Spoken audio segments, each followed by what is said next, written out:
काँग्रेसच्या घोषणा काय असेल काय की गरिबी हटावची घोषणा केली, पण मात्र त्या निवडणुकीच्या काळापर्यंतच फार बेंबीच्या डेटापासून अत्यंत तळमळीने त्या दिल्या जायच्या, पण अत्यंत तळमळीने तळागाळातल्या लोकांबद्दल बोललं जायचं. पण निवडणुकीचा निकाल लागला की पुढच्या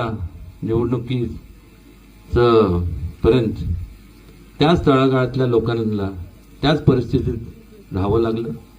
किंबहुना तळागाळातल्या लोकांना हात देऊन वर खेचण्यापेक्षा त्याच लोकांना जास्तीत गाळात घालण्याचं काम झालेलं पाहायला मिळेल.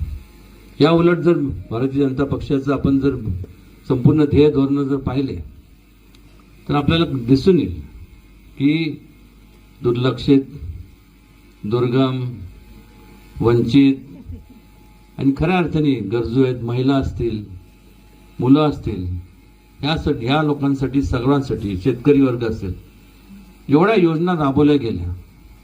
म्हणजे एक नियोजनबद्ध कार्यक्रम हा मोदीजींच्या नेतृत्वाखाली आखण्यात आला. एबीपी माझा, उघडा डोळे बघा नीट.